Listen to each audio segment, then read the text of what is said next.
నేను జీవితంలో పైకి వచ్చినా అది అవసరం లేదు ఇప్పుడు.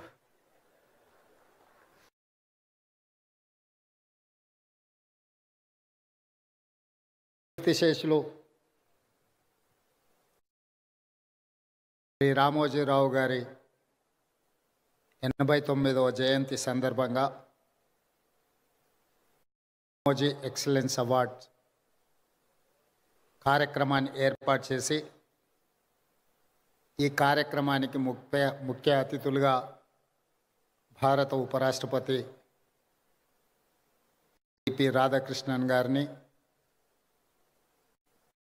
తెలంగాణ గవర్నర్ జిష్ణుదేవ్ వర్మ గారిని, ఆంధ్రప్రదేశ్ ముఖ్యమంత్రి పెద్దలు శ్రీ నారా చంద్రబాబు నాయుడు గారిని, భారత మాజీ ఉపరాష్ట్రపతి పెద్దలు వెంకయ్య నాయుడు గారిని, భారత మాజీ ప్రధాన న్యాయమూర్తి శ్రీ ఎన్వి రమణ గారిని, మిత్రులు పెద్దలు కేంద్ర మంత్రివర్యులు జి కిషన్ రెడ్డి గారిని, అదేవిధంగా కేంద్ర మంత్రివర్యులు జి రామ్మోహన్ నాయుడు గారిని, మంత్రివర్యులు బండి సంజయ్ గారిని, శ్రీధర్ బాబు గారిని, రామోజీరావు గారి అభిమానులను, రామోజీ ఫిలిం సిటీ, ఈనాడు సంస్థల సిబ్బంది అందరూ, ముఖ్యంగా కిరణ్ గారు ఒక మంచి కార్యక్రమాన్ని ఏర్పాటు చేసి రామోజీరావు గారు ఏ విలువలను, ఏ సాంప్రదాయాన్ని ఈ తెలుగు ప్రజలకు అందించిండో అందులో రాణించిన వాళ్ళను గుర్తించి రామోజీ ఎక్సలెన్స్ అవార్డ్స్ ఇవ్వడం ద్వారా కొత్త తరానికి ఒక స్ఫూర్తినివ్వాలని కార్యక్రమాన్ని ఏర్పాటు చేసినందుకు వారిని, వారి కుటుంబ సభ్యులను మనస్ఫూర్తిగా నేను అభినందిస్తున్నాను. ఈనాడు మనిషి మరణించిన తర్వాత వారిచ్చిన ఆస్తులనే కానీ వారి ఆలోచనలని కొనసాగించాలని, వారి ఆలోచనలకు అనుగుణంగా వారి సంస్థలను నిర్వహించాలని ఆలోచన చేస్తున్న వాళ్ళు చాలా తక్కువ మంది. కానీ ఈనాడు రామోజీరావు గారు ఇచ్చిన స్ఫూర్తి, వారు అందించిన సంస్థలు, ఈ సంస్థల్ని నిర్వహించడం కూడా అంత ఆషామాషి వ్యవహారం కాదు. ఆర్థిక భారంతో కూడుకున్నాయి. చాలామందికి ఇందులో లాభాలే ఉంటాయన్న ఆలోచన ఉంది, కానీ వీటి నిర్వహణలో అధిక వ్యయం కూడా కూడుకొని ఉన్నదన్న సంగతి చాలామందికి తెలియదు. అయినా వారి కుటుంబ సభ్యులు ఈనాడు ఈ సంస్థలను అన్నీ నిర్వహిస్తూ తెలంగాణ రాష్ట్రానికి, హైదరాబాద్ నగరానికి ఒక గర్వకారణంగా ఈ సంస్థలు ఈరోజు నిలబడ్డాయి. ఈనాడు తెలంగాణ రాష్ట్రం, హైదరాబాద్ నగరము అంటే ఒక 4 వండర్స్ గురించి మనం మాట్లాడుకుంటే మొదటి వరుసలో చార్మినార్, రెండవ వరుసలో గోల్కొండ, మూడవ వరుసలో హైటెక్ సిటీ, 4th వండర్ కింద రామోజీ ఫిలిం సిటీ ఈరోజు తెలంగాణ రాష్ట్రానికి, హైదరాబాద్ నగరానికి ఒక గుర్తింపును తీసుకొచ్చింది. ఆనాడు తెలుగు సినీ పరిశ్రమ నంది అవార్డులతో మొదలై నాడు ఆస్కార్ అవార్డులకి ఎదిగింది అని అంటే ఈ ప్రాంతంలో కట్టిన స్టూడియోలే కాదు, రామోజీ ఫిలిం సిటీ కూడా ఎంతో తోడ్పాటును అందించింది. అందుకే నేను చాలా సందర్భాలలో నేను చెప్పడం జరిగింది, టాలీవుడ్ బాలీవుడ్ కోసం కాదు, హాలీవుడ్ కూడా ఈ రాష్ట్రానికి, నగరానికి, రామోజీ ఫిలిం సిటీకి రావాలి. స్క్రిప్ట్తో వస్తే ప్రింట్తో వెళ్ళాలి అని రామోజీ గారు ఏదైతే ఆలోచనతో ఈ రామోజీ ఫిలిం సిటీని వారు ప్రారంభించినరో ఈరోజు ఆ కళ నిజమైంది.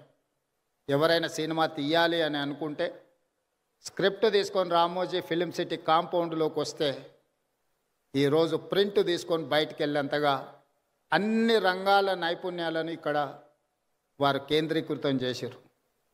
ఈ 2000 ఎకరాలు ఒక కళాఖండం, ఒక అద్భుతం. దీనికి చాలామంది సమస్యలు సృష్టించాలని ప్రయత్నం చేసిన వాటన్నిటినీ రామోజీరావు గారు నిలబడి తట్టుకొని ఈ తెలంగాణ రాష్ట్రానికి ఒక గర్వకారణంగా రామోజీ ఫిలిం సిటీని తీర్చిదిద్దడం జరిగింది. అదేవిధంగా పత్రికా రంగంలో ఈనాడు పత్రిక 50 సంవత్సరాలు పూర్తి చేసుకున్న సందర్భంగా రామోజీరావు గారు నిద్ర లేవ్వంగానే ఈనాడు పేపర్ చదివే అలవాటును, నిద్రపోయే ముందు ఈటీవీ వార్తలను చూసే నిద్రపోయే అలవాటును తెలుగు ప్రజలకి ఒక అలవాటుగా మార్చిండు. ఈనాడు ముఖ్యంగా రాజకీయ నాయకులకు ఈ అలవాటు వ్యసనంగా మారింది. ఉదయం నాకు ఎన్ని పత్రికలు వచ్చినా ఖచ్చితంగా హెడ్లైన్స్ అయినా ఈనాడు పేపర్ నేను తిరిగేస్తా. ఎందుకంటే నిఖార్సైన సమాచారం, మిగతా దాంట్లో కొంచెం మసాలాలు, కలర్స్ అవి ఇవి యాడ్ అవుతుంటాయి. ఇది యాక్చువల్ వార్తని ఈ 2-3 పత్రికలు చదివిన తర్వాత వాస్తవం ఏముందో తెలుసుకుందాము అని ఈనాడు తెలంగాణ రాష్ట్ర ముఖ్యమంత్రిగా 5-10 నిమిషాలైనా ఈనాడు పేపర్ నేను తిరిగేస్తాను. అదేవిధంగా సాయంత్రం ఇంటికి పోతే 9 గంటలకు ఈటీవీ వార్తల్ని తప్పకుండా చూస్తే ఎక్కడున్నాయి, ఈ ఊర్లోనే కాదు, ఈ నగరంలోనే కాదు, ఈ రాష్ట్రం పక్క దేశాలకు వెళ్ళిన సంపూర్ణమైన వార్తల్ని ఈటీవీలో ప్రసారం అవుతాయి.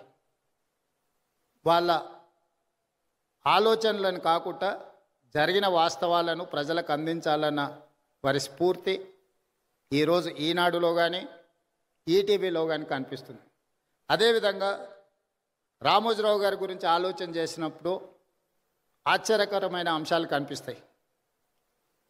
పచ్చళ్ళు తినిపించిన రామోజీరావు గారి గొప్పతనం ఉంటుంది, పత్రిక చదివిన రామోజీరావు గారి గొప్పతనం కనిపిస్తుంది.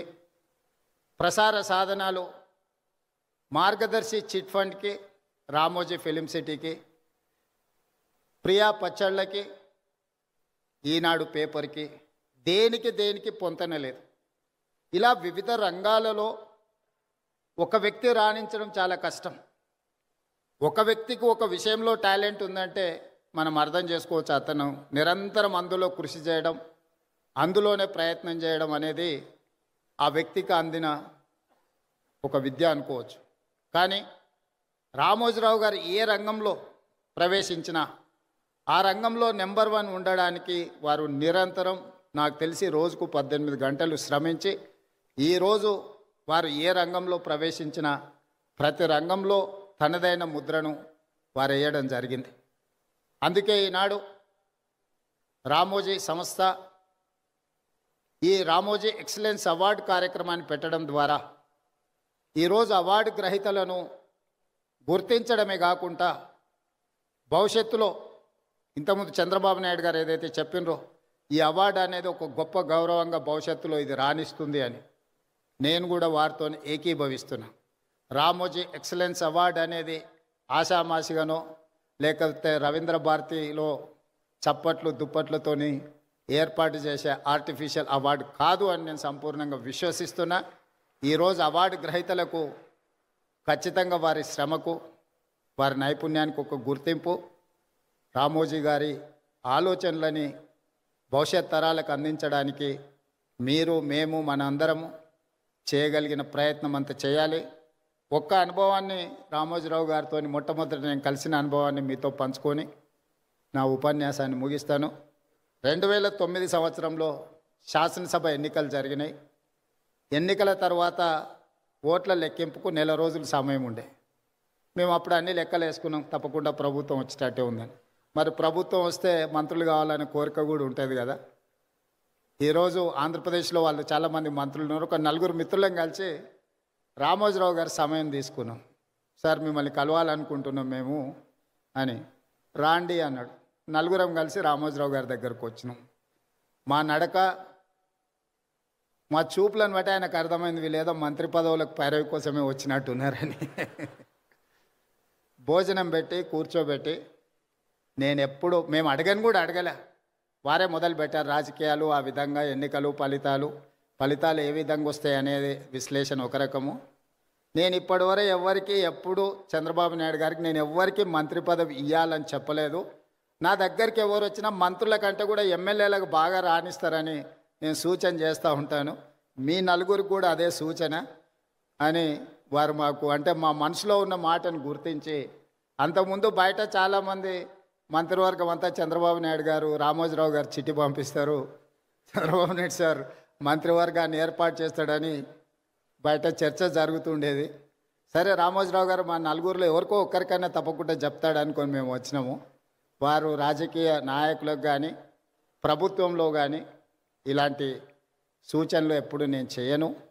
మీరు కష్టపడి పనిచేయండి, మీరు మంచి చేస్తే తప్పకుండా నా పత్రికలో స్థానం ఉంటుంది, మీరు చెడు చేస్తే మాత్రం మొదటి పేజీలో స్థానం ఉంటుంది, మీరు ఏది కావాలనో కోరుకోండి అని చెప్పి మంచి భోజనం పెట్టి, రామోజీరావు గారు మంచి హోస్ట్, నేను ముఖ్యమంత్రి అయిన తర్వాత కూడా వస్తే చాలాసేపు భోజనం పెట్టి చాలా విషయాలు మాట్లాడినారు. ముఖ్యమంత్రిగా వచ్చినప్పుడైనా ఏదైనా పనుల విషయంలో ప్రస్తావిస్తారేమో నేను అనుకున్న, వారు ఏం మాట్లాడలేదు. వారు చెప్పిండ్రు ఇది నా బాధ్యత, ఎందుకు సార్ రెస్ట్ తీసుకోవచ్చు కదంటే, నిత్యం నాకు ఈ పనిలోనే ఒక సంతృప్తి ఉంటుంది, ప్రతి పేజు నేను చదువుతాను. అక్కడక్కడ వారు స్పెల్లింగ్ కరెక్షన్స్ ఉంటే కూడా పత్రికలో వచ్చిన ఆ డేటా అంటే మ్యాటర్ని కూడా వారు రౌండప్ చేసి పెట్టి, అందులో ఏం తప్పులు ఉన్నాయో కూడా మార్క్ చేసి పెట్టి వారి టేబుల్ మీద కనిపించింది. అంత నిబద్ధతతోని వారు పనిచేసిండ్రు కాబట్టే ఇంత గొప్ప సంస్థను నిర్మించగలిగినరు. రామోజీ అనేది ఒక పేరు కాదు, ఒక బ్రాండ్. ఈ బ్రాండ్ను కొనసాగించాల్సిందిగా, కొనసాగించే క్రమంలో మా వంతు సహకారం, మా సహకారం ఏం లేదు, మేము మీకు అన్యాయం చేయకపోవడం మీకు పెద్ద సహకారము. మా ప్రభుత్వం వైపు నుంచి సంపూర్ణంగా రామోజీ గ్రూప్ సంస్థలకు సంపూర్ణమైన సహకారం ఉంటుంది. Ramoji film city, Ramoji ETV కావచ్చు, ఈనాడు కావచ్చు, తెలంగాణకు హైదరాబాద్ నగరానికి ఒక గొప్ప గౌరవం. ఈ తెలంగాణ గౌరవాన్ని ముందుకు తీసుకువెళ్ళడానికి మా రాష్ట్ర ప్రభుత్వం తరఫున సంపూర్ణమైన సహకారం ఉంటుంది. అదేవిధంగా పెద్దలు వెంకయ్యనాయుడు గారు, ఎన్వి రమణ గారు సూచన చేసారు తెలుగు భాష గురించి. తప్పకుండా మేము ఈ మధ్యకాలంలో ప్రభుత్వం ఇస్తున్న జీవోలు మిగతా వాటిని తెలుగులోనే ఇస్తూ ఉన్నాం.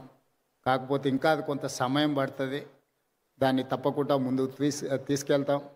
రాధాకృష్ణ గారు ఇక్కడ గవర్నర్గా 3.5 నెలలు వారి బాధ్యతలు నిర్వహించి సంపూర్ణమైన సహకారాన్ని తెలంగాణ రాష్ట్రానికి అందించారు. ఈనాడు ఉపరాష్ట్రపతిగా వారు బాధ్యతలు తీసుకున్నారు. ఆనాడు ఉపరాష్ట్రపతిగా వెంకయ్య నాయుడు గారు తెలుగు రాష్ట్రాలకు సంబంధించిన సమస్యల్ని పరిష్కరించడంలో, కేంద్ర ప్రభుత్వం ఇచ్చిన హామీలను అమలు చేయించడంలో నిరంతరం వారు ముఖ్యమంత్రులతో సమన్వయం చేసుకొని అన్ని సంస్థలకు సంబంధించిన అధికారులను, వివిధ శాఖలకు సంబంధించిన అధికారులను, మంత్రులను కూడా పిలిపించి ఆనాడు ఉపరాష్ట్రపతిగా వెంకయ్యనాయుడు గారు ఈ తెలుగు రాష్ట్రాలకు సహకరించారు. ఈనాడు నేను భారత ఉపరాష్ట్రపతి రాధాకృష్ణన్ గారి నుంచి కూడా మేము ఇదే రకమైన సహకారాన్ని వారి నుంచి ఆశిస్తున్నాం. వారిని మనస్ఫూర్తిగా ఈ వేదిక మీద నుంచి ఉపరాష్ట్రపతిగా బాధ్యతలు చేపట్టినందుకు అభినందనలు తెలియజేస్తూ మీ అందరి దగ్గర సెలవు తీసుకుంటున్నాను.